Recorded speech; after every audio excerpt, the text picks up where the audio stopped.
Welcome to Subramani. Warren Buffett talks of two types of scorecards. One is the internal scorecard and one is the external scorecard. When you keep working on the internal scorecard, the external scorecard does not bother you, right? It does not bother you as to what people think about what you are and what you are doing and what you have, right? That does not bother you.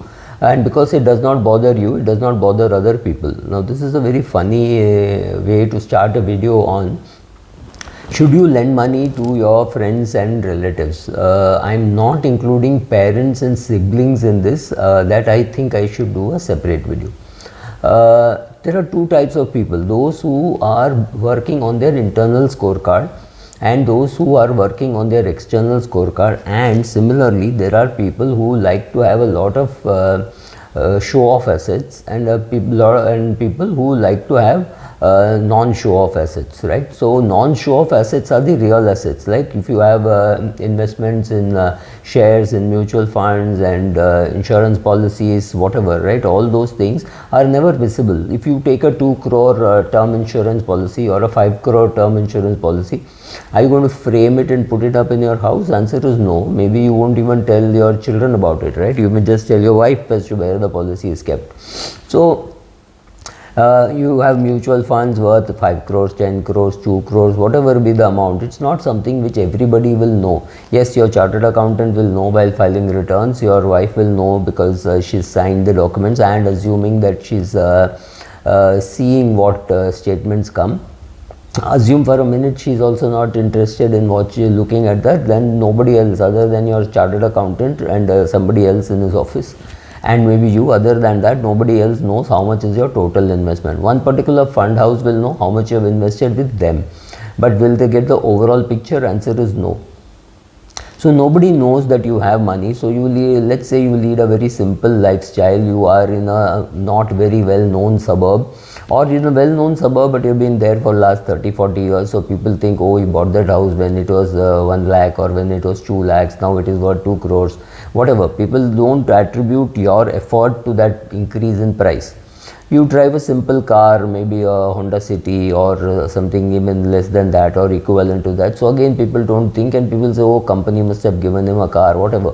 So that is how people rationalize. Now take the other case where you are earning well and you are willing to live it up, right? You bought a new house, you buy a new car every once in 2-3 years. So your children have gone abroad for studying, you go abroad for vacations, right? So these are your visible assets, are those which people can see. And when people see a lot of visible assets, there's a tendency to say, oh, can you give me some money? This charts right from your domestic servant to your friends and relatives, even your sibling. Everybody wants to now suddenly want a part of the pie. Now in that group, if you go and say, oh, my maid servant borrowed an X amount from me, it doesn't matter, 3,000, 30,000, 3 lakhs, whatever be the amount, and now she is not paying or she has left and etc., etc. The first reaction of your friends, though not on your face, is to go home and say, look, he has got so much and he's cribbing about 3,000, 30,000, 3 lakhs, whatever. Let's say you have a 30 crore net worth, then again 3 lakhs becomes irrelevant, right? But somebody will crib about you cribbing, right? So be careful about it. People, when you have money, or rather when you have show off assets, people tend to think that it is your duty to give them money. So they are asking money not because they need it, but because they think you got so much and you don't deserve it, so part of that should belong to me. So find out what they are asking. What are they asking you? Are they saying, look, I'm stuck in this place and I don't have money, I need money to come back? Then it could be just a fake WhatsApp message, right?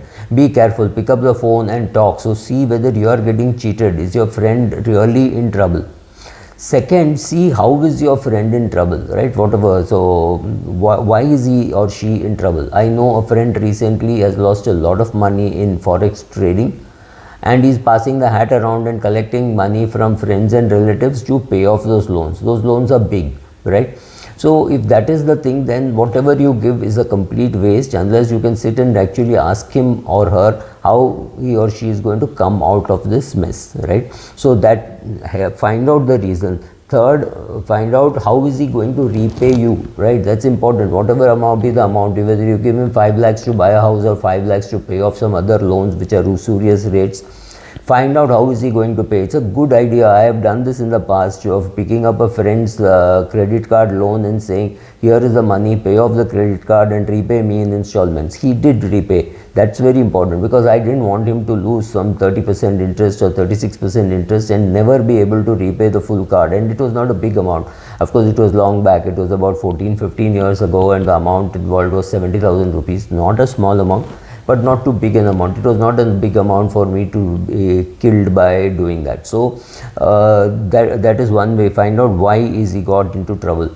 It's also possible that it is a medical loan which people require. To me, in my head, it is more or less a medical gift. Very unlikely that if a person is incurring medical expenses beyond his or her means, chances are that money won't come back. So if the person asks you for 5 lakhs and you say, okay, I'll give you 50,000 now and maybe later I'll give you, when you're giving this 50,000, mentally write it off. Very unlikely that it will come back. Of course, if it's a person who says, I have a liquidity problem, in 45 days I am expecting a FD to mature and I will use that to pay you. If the person is so upfront, then the case is very different. Another important thing is, when you are a husband and wife, you have to remember that the money belongs to both of you, immaterial of who is earning. Assuming the wife has given up her job to look after, to have kids and to look after them, you can't just assume that all the money is yours. The money is half of for both of you. So if the husband's friend wants a loan, the best is to tell your friend that please talk to my wife. She takes the finance decisions regarding my friends. Now what happens is, your wife can be less emotional about your friend, and she can at no stage say, look, you gave money to your friend, it's not coming back. Ultimately it is joint property, right? So if my wife gave money to her brother and it didn't come back, it would hurt me. But if my wife said, my brother wants money, will you talk to him? I talk to him, I'm convinced, and I give him money and the money doesn't come back, then at least we are jointly responsible. So be jointly responsible between the husband and wife before you give loans, right? So this is another important thing while giving a loan. Also find out why do they need the loan? Is it to show off something? Is it to repay some old debt? Whatever, find out the reasons. I believe when a friend of mine approached me, I realized he was a big mess. So I said, look, I will pay for certain things. I will pay your school fees, your children's school fees. I'll pay for your term insurance, and I think you're anyway getting rid of your car. Otherwise, I would have paid for car insurance. So these are things which people may not prioritize. They may just, say, oh, I'll pay it off later. But later payment never happens. So you can't let your term insurance lapse. You can't let your regular insurance lapse. Your regular insurance won't lapse because if you're paid for more than 3-4 years. They'll take money from it and keep it alive. So that's not so bad. So find out the reasons why the person has got into trouble. Say, I will pay only for term insurance, I will only pay for medical insurance, I will only pay for children's school fees. Issue a check in their name, because somebody could have got into trouble because of alcoholism, gambling, share market losses, whatever. Don't get into that if you like that family, right? At least pay for the term insurance, pay for the medical insurance, pay for the school fees. Other than that, you don't have to pay, right? Having said all this, involve your spouse and then make the payment. Thank you.